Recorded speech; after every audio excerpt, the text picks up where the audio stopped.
Mo kí gbogbo ẹ̀yin tó ń gbọ́rọ̀ mi níbikíbi tí ẹ bá wà. Orúkọ tèmi ni Dr. Ọlálékan Sàlámì Aláàfin Ìṣẹ̀mbáyé. Ẹ dákun gbogbo ẹ̀yin tí ẹ̀ ń mẹ́sẹ̀gì mi àbí tẹ̀ ń pè mí lórí fóònù lórí ọ̀rọ̀ òrùka tí a fi ń gba nǹkan lọ́wọ́ ẹni tó fẹ́ ṣe àìdá fún wa.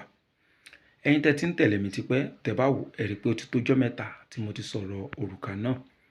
Last year ni mo kọ́kọ́ sọ ọ̀rọ̀ òrùka náà lórí YouTube, ṣùgbọ́n lórí Facebook 2017 ni mo ti ń sọ̀rọ̀ òrùka náà. Ṣùgbọ́n lẹ́nu jọ́ mẹ́ta yìí ó dàbí pé àwọn tán ti dán òrùka náà wò wọ́n ti pọ̀ díẹ̀, so wọ́n ti ròyìn fún àwọn èèyàn ọ̀pọ̀lọpọ̀ tí mẹ́sẹ̀gì mi fún òrùka náà. Ẹ má wá gbàgbé pé mo ti ṣàlàyé bí èèyàn ṣe lè gẹ́tì òrùka náà. Bákan náà mo sì ti sọ bí èèyàn ṣe lè ṣe. Iṣẹ́ tí òrùka náà máa ń ṣe fún àǹfààní ìwọ tí ò bá mọ̀ tẹ́lẹ̀ òun ni pé báwọn ẹlẹ́gìrì bá dé, á ti òrùka ìbọ̀wọ́ á pè gbólóhùn, á sì sọ pé ó yá gbogbo ohun tẹ́ kó dání ó yẹ kó sílẹ̀. Á wá pe àwọn agbófinró kan wá kó àwọn ẹlẹ́gìrì náà. Iṣẹ́ tó òrùka náà ń ṣe nìyẹn. Èmi máa ń ṣe tí máa ń tà fáwọn èèyàn. Ẹni tó bá fẹ́ rà 5,000 naira ni. Ṣùgbọ́n mo wá ṣe àlàyé kan ní bí oṣù mẹ́jọ sẹ́yìn wípé kò rọrùn láti kàn máa ta òrùka lásán fún èèyàn. Ìwé kan wà tí mo ṣe. Orúkọ ìwé náà òun ni Nǹkan ń bẹ nílẹ̀ Yorùbá. Ìwé àṣírí ni ìwé yìí. Mo wá sọ pé ẹni tó bá fẹ́ ra òrùka yìí á ta ìwé àṣírí náà fún ní 4,000 instead of 5,000. 5,000 tí mo sọ pé à ń ta ìwé yìí náà bá ṣe ń ta láti 2017 ni o. Ṣùgbọ́n báyìí a tún ti yọ 1,000 kúrò ń bẹ̀. A jẹ́ pé 4,000 naira ni òrùka.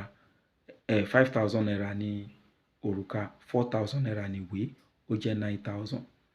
Ẹni tó bá ti nífẹ̀ẹ́ sí kó send owó kó sì mẹ́sẹ̀gì mi lórí WhatsApp number mi 08028565188. Ẹ wá mẹ́sẹ̀gì mi pé èmi mo send owó báyìí báyìí. Ẹ share receipt síbẹ̀. Ẹ wá sọ bí tẹ wà ká fi ìwé náà ránṣẹ́ sí yín. Tó bá nílò kẹsàn owó mọ́tò a sọ fún yín, tí ò bá nílò a sọ fún yín. Torí pé ìbéèrè ti pọ̀ jù tí má ṣe ń dẹ́nìkan lóhùn ẹlòmíà tún máa béèrè.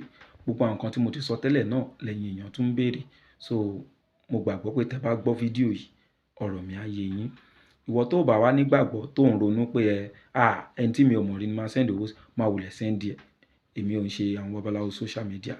President ẹgbẹ́ Association of Africa Tradition and Culture òun ni ẹni tá à ń bá sọ̀rọ̀. Kì í ṣe ẹni tó lè deny, bẹ́ẹ̀ ni kì í ṣe ẹni tó lè sálọ. Abẹ́rẹ́ tó lókùn dí kì í sọnù. Torí àwọn tí wọ́n ti mọ̀ mí tẹ́lẹ̀ àtàwọn tí wọ́n ṣẹ̀ṣẹ̀ mọ̀ mí àbí tí wọ́n ṣẹ̀ṣẹ̀ gbọ́ nípa òrùka náà ló yẹ kí n máa ṣe fídíò yìí. Kì í ṣe pé àti ta òrùka ló ṣe pàtàkì sí mi. Ẹgbẹ́ làwa ń polówó. Ẹgbẹ́ gbogbo ọmọ Yorùbá AATC. So ìwọ tó wáyé pé o fẹ́ òrùka náà tí o ò fẹ́ ìwé yìí tó yẹ pé òrùka lásán ló fẹ́, á jẹ́ pé ẹ wọ mọ́tò láti ibikíbi tẹ bá wà. Tẹ bá ti dé Àgbárá lọ́nà Badagry, ẹ pè mí. Tẹ bá ti ń bọ̀ náà ẹ pè mí. A yẹ pé òrùka lásán lẹ fẹ́ wá gbà ń bẹ̀.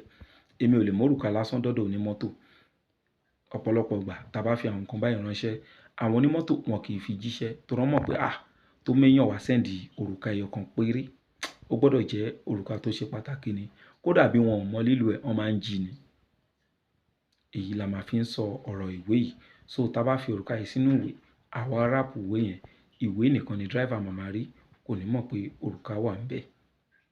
Ẹni tó bá sì rà tí ò bá mọ lílo òrùka yìí, tẹ bá ṣe rà tán, ẹ̀yin ẹ mẹ́sẹ̀gì mi lórí WhatsApp pé kí ni lílo òrùka náà.